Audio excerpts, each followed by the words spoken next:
Hey, everybody. I'm Dr. Seth, psychologist. And in today's video, I want to talk about something that's a bit upsetting. It's a bit of a sad topic, really kind of melancholic. And that's the experience of having to let someone go in your personal life. A lot of times, that letting go has to take place with someone who is a romantic partner.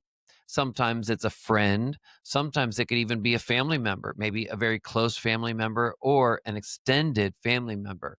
But the common thread with all of these individuals, any of these types of relationships, if you have to let it go, it's because it has been causing you more pain than joy. I imagine everyone listening has had to let not just one person go in their personal life, but probably many different types of people over the years, and, probably for different reasons too. Well, one of the things that I want to focus on today is the issue of when you have a difficult time letting someone go. Sometimes you may have to let someone go, let a relationship go in your life, and actually you're fairly okay with it. You know that this is not a good relationship for you. You have identified a long term pattern of this relationship making you feel bad or it having too much chaos or it's too conflicted. So it's clear you begin the process of letting that person go, and you actually have some degree of peace with it. You have some degree of acceptance of that letting go process.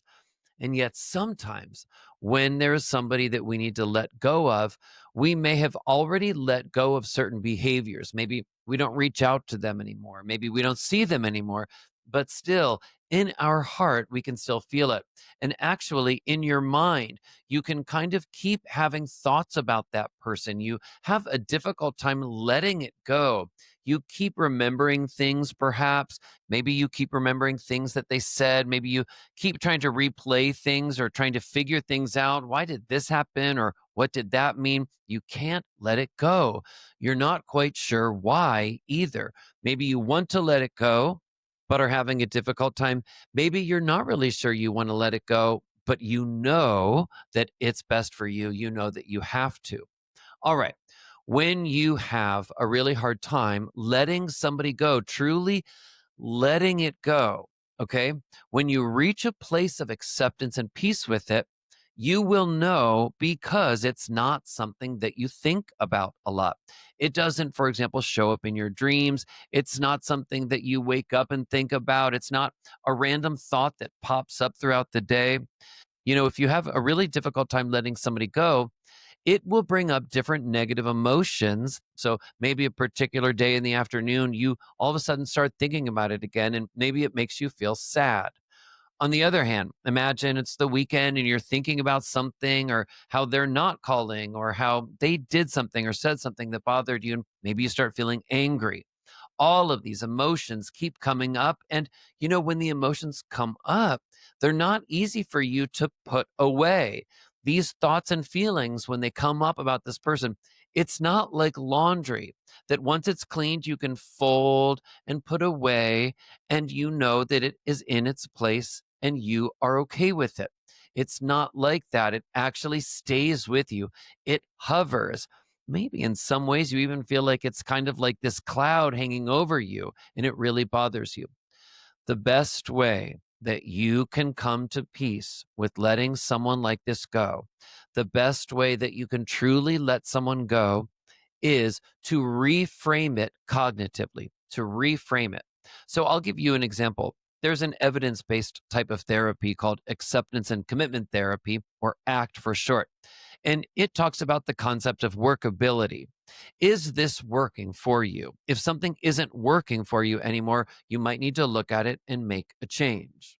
So in this case, if this is you and you're dealing with somebody that you want to let go, but you just are having a really hard time doing it and it's bothering you, what you can do is look at what you are telling yourself about that relationship. Okay, so here's an example. If you really get honest with yourself and you look at how you're feeling about that relationship ending, what are you saying to yourself?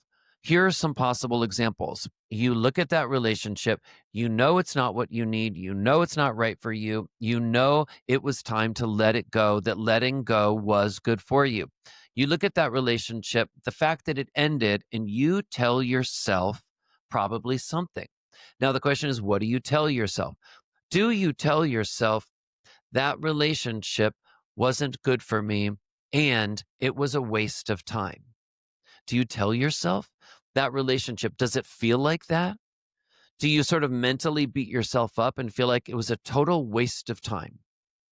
Or do you tell yourself that that person is a bad person and that you should have been able to see that from the start, that you should have known better?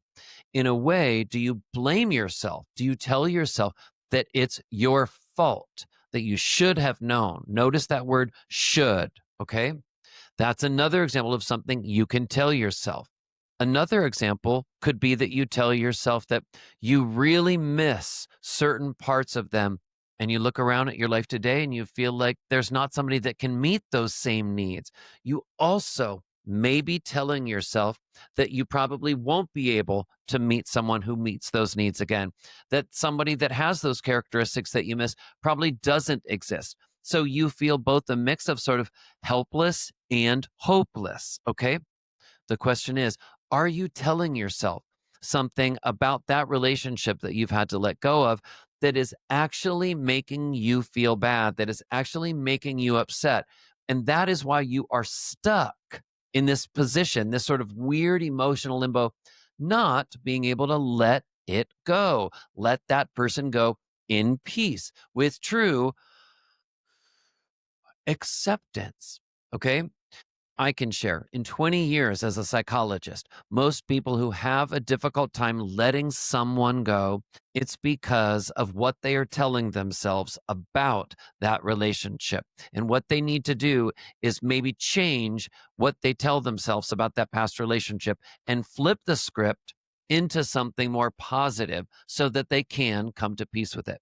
Here are examples of some things you can say to yourself when you look back at that past relationship that might start a healthier process of you being able to let that person go in peace, okay? To accept it, to see the good in it. Here's one example. That relationship worked for me for a long time. That relationship was good for me for a time. And yet it stopped being good for me. And so that's why it really couldn't continue.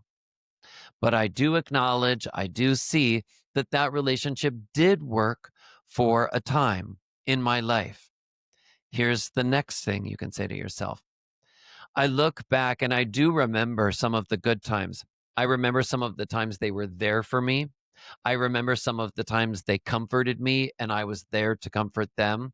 And those were really special interactions. I was lucky to have those. They were lucky to have those. But our relationship wasn't meant to last today. Our relationship and the closeness wasn't meant to last today, but that doesn't discount the closeness, the good times that we did have. It doesn't discount it. Here is a final example that you can tell yourself and notice the mix, the integrated feelings that this all includes in a way to accommodate for the good and the bad and the fact that this once was something you had and it's not something that's good for you anymore. Notice this mix. I loved that person and I really trusted that person, but not every relationship is meant to last forever. And sometimes relationships change over time, just like I have changed over the course of my lifetime. And ultimately, change is a positive thing. Ultimately, if I'm a self aware person, change is going to happen. And hopefully, there will be some relationships in this lifetime that I keep with me for the entirety of it. Okay. Now, I hope that some of those examples have been helpful to make you start to realize that the beliefs that we go with, the things we tell ourselves when we look at that relationship that we've needed to let go of, the beliefs have so much to do with how you feel about letting that person go today. Our beliefs often are deeply intertwined with our feelings. So, why not? Why not choose beliefs that are adult, that are more neutral, that acknowledge both the good and the bad, but that ultimately at the end of the day remind us we need to keep our sights moving forward. We need to keep looking ahead. We need to accept things even when we don't like them. And we need to have faith in the process that if we feel that a relationship is no longer good for us, we need to trust ourselves. And in time, we'll get confirmation about whether that was correct or not correct. But it is what feels right today. And there's faith and trust in that whole process. All right. I hope that's helpful. You may also find some other videos on my channel here, Dr. Seth, Psychologist Helpful, that deal with relationships, the complexity of relationships, sometimes the messiness of relationships. If only relationships with family or lovers or friends could be simple, right? Wouldn't that be so easy? Wouldn't life be so much simpler? And yet, life is a rich, complex palette. And that's why it always stays interesting for each one of us. Have a good one, everybody.